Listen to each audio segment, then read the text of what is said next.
Hello everyone, আসসালামু আলাইকুম। কেমন আছেন সবাই? আজকে হচ্ছে মুরগি বাচ্চাগুলোর ভ্যাকসিনেশন করতে হবে।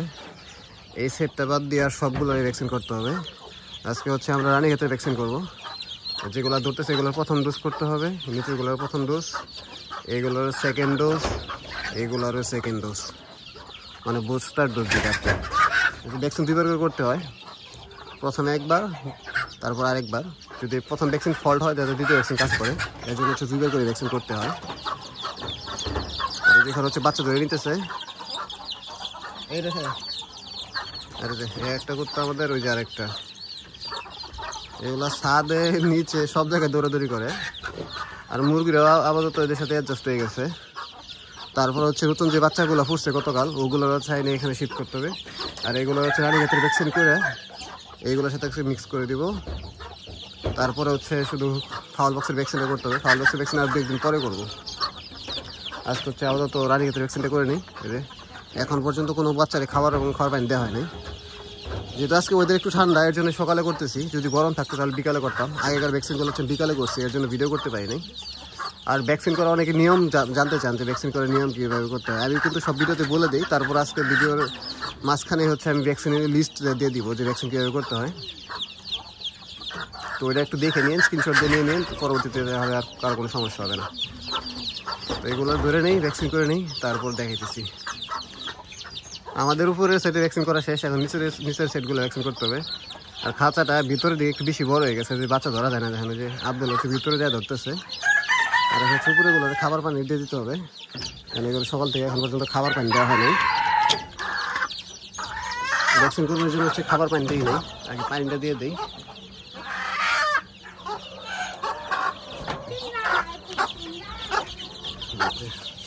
সবগুলো ধর শেষ,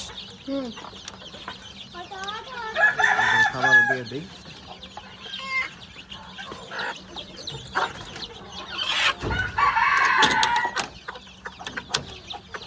তো এখন হচ্ছে যেগুলো ভ্যাকসিন করতে হবে এটা ভ্যাকসিন শেষ করি। নিচেরগুলো ভ্যাকসিনেশন শেষ, এটারও পানি দিয়ে দিই। খাবার পানি আগে রেডি করে রাখছিলাম, যাতে ভ্যাকসিনের পরে দিয়ে দেওয়া যায়। আর কিছু কিছু বাচ্চারে 2-1টা মশায় কামড়াইছে। এটা নিয়ে এত করে মশা হয়েছে, কারণ একটা ছোটো বাচ্চা এগুলো তখন গাম হচ্ছে ফাউল বক্সের ভ্যাকসিনও করা যাবে না। ফাউল বক্সের ভ্যাকসিন হচ্ছে 1 মাস পর করতে হয়। এটা একটা বড় সমস্যা হচ্ছে মশার কামড়ে।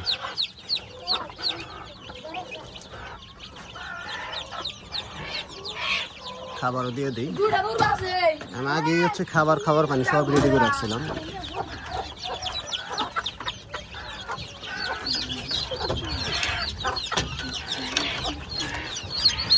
এখানে নতুন বাচ্চা ধরা হইতে সারা এখন এগুলো ধরা শেষ, এখন হচ্ছে এগুলো ভ্যাকসিন করতে হবে। মানে এই বাচ্চাটা দেখে একটু, আর ঝুটিটা দেখেন কত বড়। তো এখন হচ্ছে নিচেরগুলো ধরতেছি।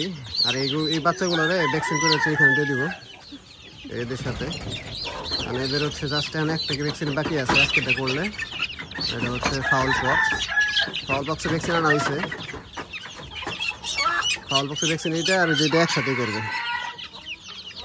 এগুলো হচ্ছে 1 মাসের কাছাকাছি, কিন্তু এগুলো কিন্তু 1 মাস প্লাস। ফাউল বক্সের ভ্যাকসিন নিয়ম হচ্ছে 30 দিন, কিন্তু আমি একটু নিয়মের বাইরেই ভ্যাকসিন করি। ওটাতে মানে 2-1 দিন বা 10-12 দিন এদিক সেদিক হইতে পারে। ফাউল বক্সের ভ্যাকসিন পাওয়াই যায় না। ভ্যাকসিন করতেছি এটাই অনেক, আর যতগুলো ভ্যাকসিন আছে ওগুলো নিয়মিতই করছি, কিন্তু ফাউল বক্সটা এখনো করতে পারিনি।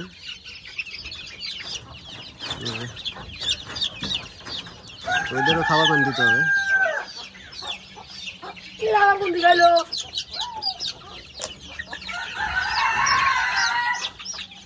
আর ভ্যাকসিনের পর সবার আগে পানি দিবেন, খাবারটা একটু পরে দিবেন। পানি খাওয়ার পর খাবার দিয়ে দিবেন। এগুলো ভ্যাকসিন করবো। ওইখানকার বাচ্চা সব ভ্যাকসিন করে যেখান দিয়ে দিচ্ছি।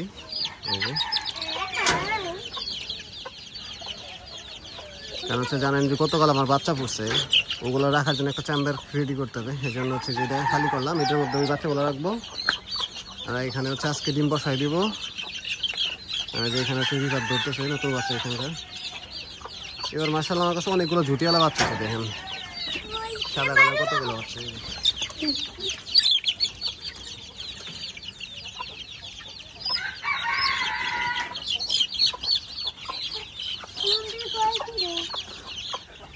গতকাল যে বাচ্চাগুলো ফুটছে ওগুলোর জন্য যেখানে খাঁচা রেডি করতেছি, পাটের সালা দিয়ে দিলাম এই যে, যাতে হচ্ছে বাচ্চা প্রথম 3 দিনের হচ্ছে এরকম পাটের সালার মধ্যে রাখি, তারপরে একটু সরাই ফেলি। যেমন যেগুলো আছে আজকে সালা সরাই দিছি, যেগুলো বাচ্চা একটা কিন্তু সালা সবগুলো সরাই দিছি, এইগুলো সরাই দিছি আজকে। হ্যাঁ ওই দুটো ভিজাই দিন, আর ছালাগুলা পরবর্তীতে ধুয়ে দিলে পরবর্তীতে ব্যবহার করা যায় আর কি। এখানে সালা দিয়ে দিলাম, এটা একটু ছিঁড়ে ছেঁড়া, মানে হাঁসে ছিঁড়ে ফেলছে এগুলো টুকরে টুকরে, রাজহাঁসে বাচ্চাগুলো টুকরে টুকরে ছিঁড়ে ফেলছে। আশা করি খুব একটা সমস্যা হবে না, কারণ ওখানে বাচ্চাই হচ্ছে অল্প পরিমাণ। তো নতুন বাচ্চাগুলাই নেই যেখানে রাখলাম, একটু খাবার দিয়ে দিলাম, এখানে পানি দিছি, স্যালাইন পানি। একটা ডিম ফুটো রাখি আছে, এই যে ডিমটা, কিন্তু মাটা হচ্ছে তাপ দিতেছে না। আর আমার কাছে এখন আপাতত কোনো কুচা মুরগিও নাই যে ডিমটা কই রাখবো, এই জন্য আপাতত এখানে দিয়ে রাখলাম। যদি তাপ দেয় দিল, না দিলে না দিলে কিছু করার নেই এখন আর। এখন হচ্ছে আমার ডিম চেক করতে হবে। 3টা কুচা মুরগি আছে যে এখানে, 2টা ভিতরে একটা, এগুলো বসাই দিতে হবে।